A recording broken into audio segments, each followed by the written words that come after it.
full disclosure, my mom wrote that bio. A little bit about our firm. We're based in Bethesda, Maryland, and we've also got an office in Sandpoint, Idaho. We're about to open one in Boise in the spring. But we have a unique niche where we focus on fiscal and economic issues and infrastructure financing, primarily impact fees. We've done more of that type of work than any firm in the country. I want to start off by talking about sort of the general state of the planning practice today as we see it nationally as it relates to fiscal sustainability. And the first bullet point here, I think, is the most telling, and that is, in our experience, most jurisdictions in the United States don't have a true picture or a true understanding of what it costs to implement their comprehensive plan or land use plan or growth management plan, whatever you want to call it. Also, most local governments don't know the cost of their development decisions that they make on a day-to-day basis. They also don't have a real understanding of where their position is in the market relative to different land uses. They don't spend a whole lot of time thinking about, or thinking like individual corporations where they evaluate return on investment. We have seen a movement toward that, particularly since the Great Recession, but in general, it is given short shrift. Why is this all important? Both Mitra and Jeff brought up some very interesting points as part of their conversations. First of all, Mitra showed you some cost projections that have been done by Ada County, which are somewhat staggering. And the bad news is that those are only the capital costs. And the capital costs, in our experience, are only about 15 to 25% of the local government's budget. So we haven't even talked about the operating costs, right? Another point, you're fiscally constrained here relative to other states in the United States. You're a Dillon rule state, which means that you have to have express consent from the state government in terms of what you can and cannot do in terms of land use regulations as well as revenue raising. And why is that important? Well, you have one of the least aggressive revenue structures in the country. And what I mean by that is, how many growth-related sources do you have? Like where I live in Maryland, which I would argue is the most progressive state in the country in terms of local government revenue, we have property taxes, we have income tax by place of residence, we have transfer and recordation tax on real estate. To give you an idea how much that is, when I moved to Bethesda, Maryland, when I was 28 years old in the mid-90s, the 5% down payment was the least of my worries because the 7% for the transfer and recordation tax. So that gives you an idea of how much revenue that generates for local governments in Maryland. They also have excise taxes in some communities, and they have impact fees in most communities. So right there, you've got 4 or 5 growth-related revenue sources that you can use to offset growth-related demands. Most Idaho jurisdictions fund most of their growth through property tax, right? And why is this of a concern? Well, since the Great Recession, the National League of Cities compiles data on revenue adjusted for real dollars. And since we emerged from the Great Recession, which depending on who you talk to, was around 2012, we still have not recovered from local government perspective. Local governments have not recovered to their pre-recession levels in terms of the real dollars, okay? The longest time, or the average before this was about 3 years.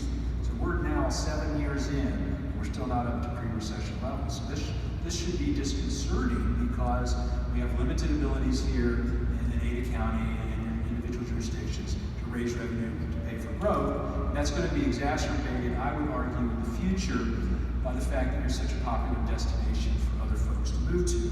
And in our experience nationally, you see that as you get folks like me who are from the East Coast or from the West Coast, we have an expectation in terms of level of service. And so that's going to place more demands on Ada County as well as the municipalities within the county itself. I wanted to talk a little bit about the fiscal equation. When we talk about fiscal impact analysis, we're really talking about how much revenue is generated by new development, what are the operating costs, what are the capital costs, and obviously revenues minus expenditures is your net result. It's very different than economic impact. Okay? Economic impact we define as the cash flow of the private sector. We look at what's the direct and indirect employment, what's the induced spending in the economy, what are the one-time construction phase impacts. And it's important to note that a lot of this economic impact, while important, it transcends jurisdictional boundaries and may or may not trickle down into direct revenue for individual jurisdictions, although it is important to factor in when we make development decisions. We're often asked, well, what is it that a firm like yours does that is different than what our budget or finance folks do at the local government level?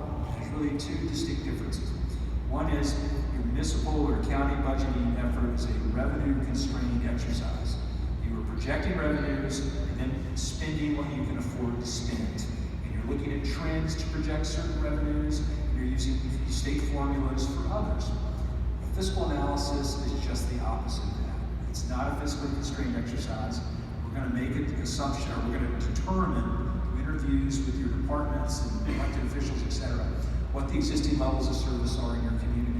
And we're going to make a big leap, and that leap is what is the cost to maintain those levels of service for each department across the board over a 10, a 15, or a 20-year period. And that's a big leap because of what I just mentioned. You have that budget tightrope that you walk every year. And you may raise levels of service for, let's say, parks and recreation, but in order to do that, you're putting off roof replacements, you're putting off hiring folks maybe in the health department.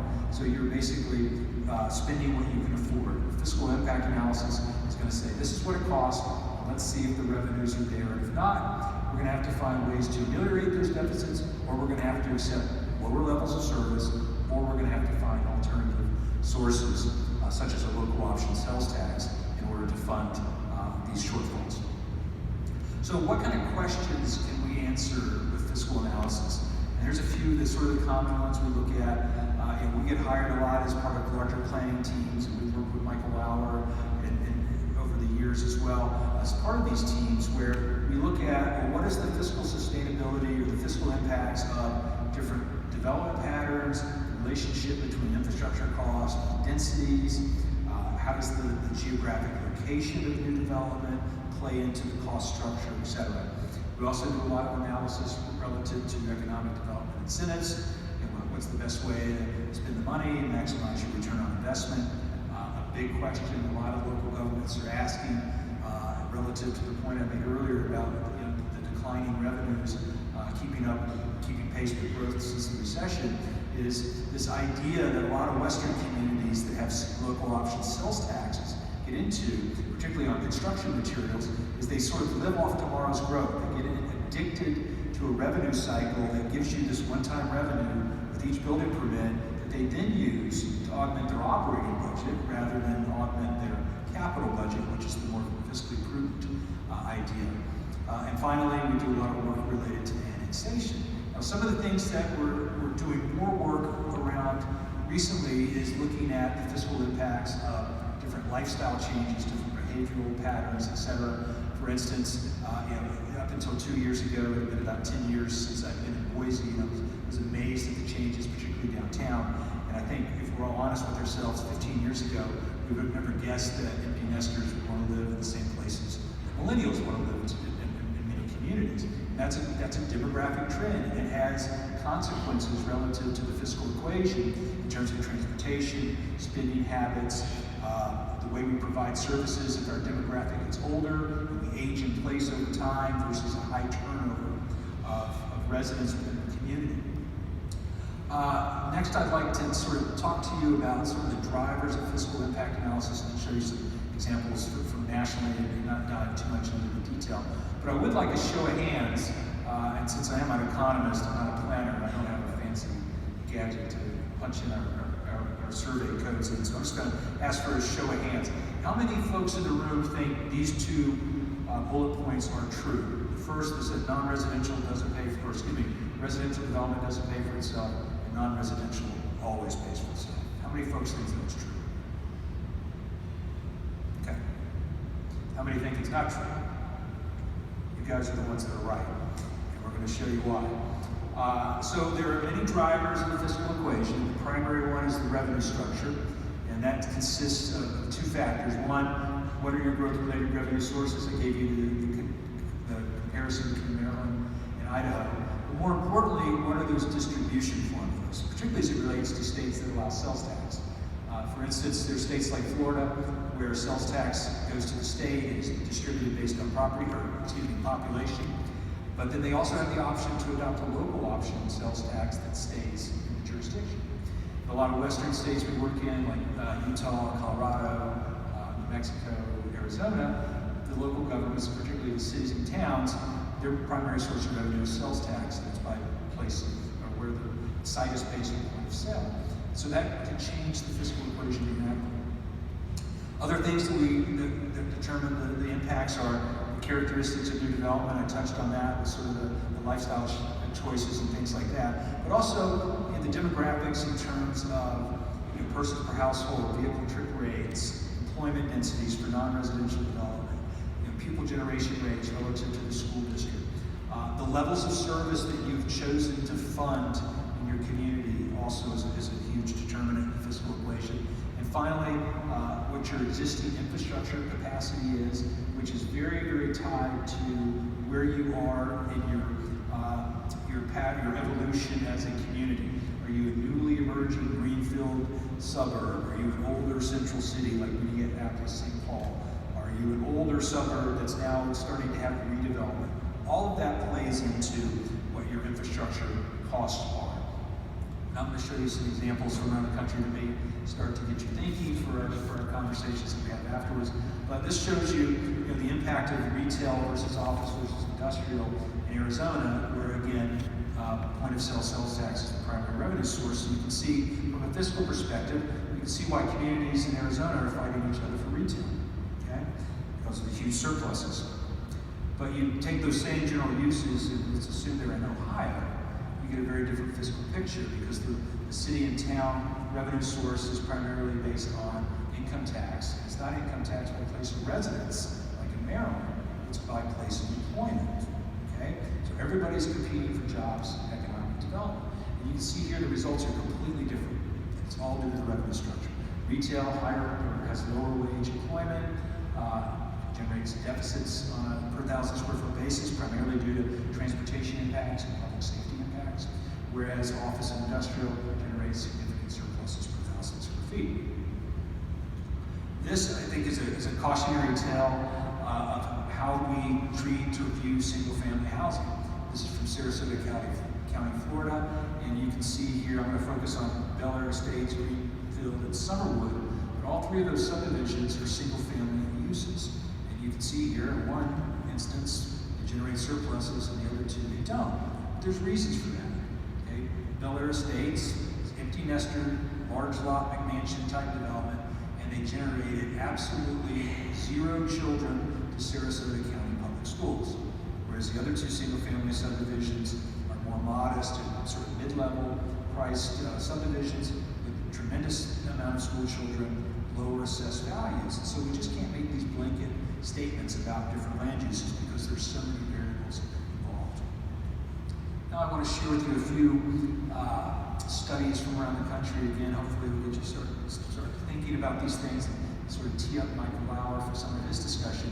But there's essentially 2 types of analysis we do. The first one is what I'll call a project level analysis. We look at different scenarios over time. It's viewed in isolation, typically prepared in conjunction with a development proposal. So this is Draper, Utah. We looked at a development there called Suncrest, and we always want to run the developer's optimistic scenario against alternatives. So first, I clicked too soon. The first scenario shows there's a net deficit in the first year, and then everything's rosy. And we pose the question, what happens under multiple scenarios? One of them will be, let's assume you get 75% of the development over time, and look what happens. You don't generate surpluses until year 14. And that's valuable information that you can be armed with as a local government in terms of negotiating development agreements, etc. And finally, we want to talk about area-wide analyses. This is what we do most of. And this is when we're part of these teams with Michael Lauer and others, where you're looking at county-wide, town-wide, city-wide planning efforts or area plans or corridor plans where you look at scenarios over time. Those scenarios can evaluate multiple development scenarios, including land use mixes, patterns, paces of growth, and economic activity. This is a study from Queen Creek, Arizona, where the development community lobbied the town and said, look, the market's just not here for retail, it's for multifamily and industrial, and we were hired by the town to look at it, and lo and behold, the development community was right. And we looked at the fiscal findings under these two scenarios, existing plan versus future, and we see that the future plan on an annual basis generates much better results.